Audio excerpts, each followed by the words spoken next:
40 bilhões de reais sumiram em um único dia. E uma decisão acabou colocando o STF contra a parede. O pior é que essa história não para por aí, porque o que está vindo pode custar ainda mais caro ao Brasil. Quando você entender como esses 40 bilhões, os bancos e a pressão de Trump se conectam, vai perceber o tamanho do risco em que o país entrou. O assunto causou enorme atenção e muita preocupação. O ministro Flávio Dino do Supremo, ele reiterou hoje decisão que na prática proíbe bancos brasileiros de aplicar possíveis sanções americanas contra o colega dele, Alexandre de Moraes. Também nesta terça-feira, as principais instituições financeiras do país perderam mais de 40 bilhões de reais em valor de mercado. Se 40 bilhões evaporam em horas, não é ruído, é sistema. E a peça que mexeu nisso tem nome e efeito prático. Segura essa. Primeiro, defesa da soberania. Depois, uma escolha impossível. Flávio Dino esclareceu que a limitação não se aplica a tribunais internacionais de quem o Brasil reconhece a legitimidade. Ele afirmou ainda que o veto prévio busca proteger os brasileiros do que chamou de ingerências estrangeiras indevidas. Nesta última segunda-feira, o ministro decidiu que nenhuma corte ou órgão estrangeiro tem legitimidade para exigir de empresas sanções contra cidadãos dentro do território brasileiro. O despacho não menciona a Lei Magnitsky, usada pelos Estados Unidos para estrangular financeiramente autoridades que ferem os direitos humanos, mas é uma resposta à decisão da Casa Branca que aplicou a norma contra o relator do julgamento do plano de golpe no STF, Alexandre de Moraes. Até aqui, Moraes está impedido de entrar nos Estados Unidos. O ministro também não pode ter qualquer bem ou ativo financeiro no mercado americano. A Lei Magnitsky tem aplicação escalonada. E o Departamento do Tesouro pode exigir o bloqueio dos serviços financeiros que Moraes usa no dia a dia, o que incluiria as bandeiras americanas de cartões de crédito usadas no Brasil. O governo americano pode ainda impor multas a bancos brasileiros que operam nos Estados Unidos e bloquear as instituições de realizar operações em dólar, além de isolar os bancos do sistema americano. Se as sanções chegarem a esse patamar, os bancos brasileiros vão precisar escolher entre respeitar a decisão do ministro Flávio Dino ou ceder à pressão da Casa Branca. Antes de continuar, já deixe sua opinião nos comentários. Percebeu o dilema? De um lado, a ordem aqui. Do outro, o sistema financeiro global em dólar.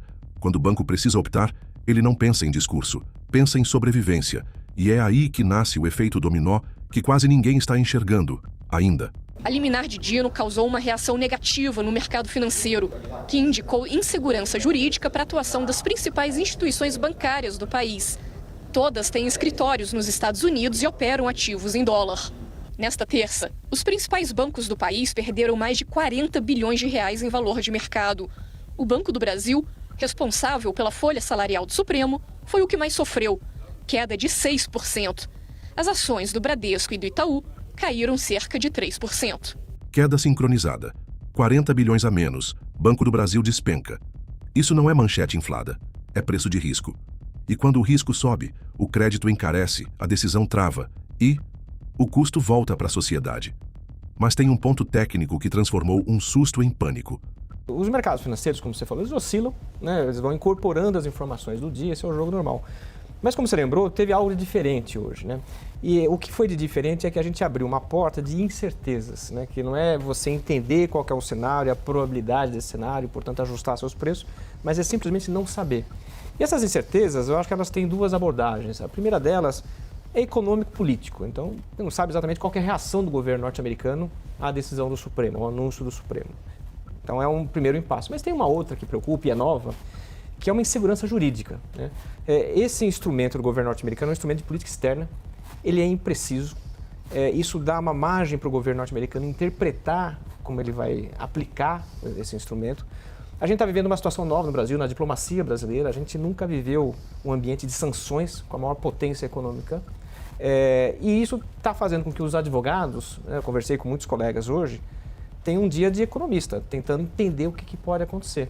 Então, eu colocaria todo esse debate que a gente viu nas assessorias jurídicas hoje num pacote que eu chamaria de insegurança jurídica. Então, é mais do que estudar reações do governo brasileiro ou do governo norte-americano. É saber como que os negócios serão afetados. E assim, não há nenhuma pista do que poderá acontecer. Então, a gente entrou num mundo novo, como você falou na abertura. E daí o pânico nos mercados hoje. Não é volatilidade de pregão, é incerteza estrutural.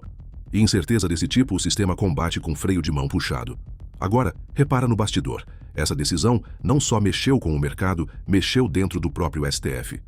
é altamente preocupante. A um quadro político incerto, acrescenta-se um quadro jurídico também incerto, somando-se a um quadro econômico imprevisível. Daniel. E também um quadro de divisão, né, que a gente ficou sabendo hoje ao longo do dia no próprio Supremo. Por que isso? Porque o Zanin, que é relator dessa ação para saber a dimensão dos impactos da Magnitsky sobre o sistema financeiro e sobre bloqueio, não vinha conversando com o sistema financeiro, com os bancos. Tinha pedido uma manifestação da Procuradoria-Geral da República, a PGR não estava morrendo de pressa, ainda não entregou. Então, tudo estava convergindo para ali uma manifestação costurada do Zanin, cautelosa, acho que essa era a palavra, era prudência. E aí, essa decisão do Dino foi vista, a gente ficou sabendo disso ao longo do dia, ao longo do dia foram chegando cada vez mais versões do Supremo, de pessoas que conversaram no Supremo, foi vista como uma medida que acelera, precipita uma crise potencial. Porque óbvio que essa decisão em algum momento ia ter que ser tomada, a extensão das aplicações da Magnitsky, mas o Dino atropelou Cristiano Zanin e cria um certo embaraço para o Supremo, porque todas as conversas que vinham sendo feitas com as instituições financeiras, por exemplo, tiveram que ganhar um outro ritmo e hoje era um clima de barata voa, de ninguém saber exatamente como conduzir essa crise. Quando por dentro está desalinhado e por fora a pressão aumenta, o sistema procura a válvula de escape. E existe um limite técnico que ninguém quer testar, porque ali não é mais disputa narrativa, é oxigênio da economia. Possibilidade existe, né? A gente está de fato numa escalada, são decisões políticas, portanto imprevisíveis, e hoje circulou ao longo do dia, daí o nervosismo do mercado, essas possibilidades. Então você pode, caso os bancos brasileiros não cumpram a legislação norte-americana, eles são multados, são multas, a gente viu em vários casos na Europa, multas relevantes, isso pode... 9 bilhões de dólares. 8,9 do BNP, então assim, você tem valores relevantes, e aí você pode escalar para controle de meios de pagamento, SWIFT, né? E sufocar a economia brasileira, que é altamente dependente de fluxos de capitais. Me parece um cenário extremo, né? Me parece um cenário extremo porque isso implicaria uma certa passividade da sociedade, do governo em relação a esse tema.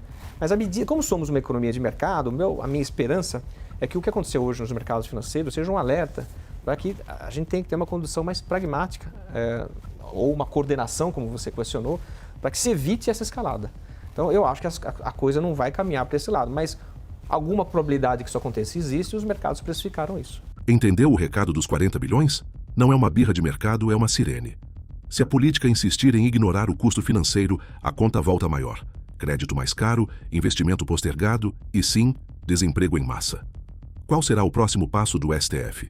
No final das contas, você acha que o Brasil tem mesmo que pagar a conta por causa de um juiz? Deixe nos comentários e compartilhe esse vídeo.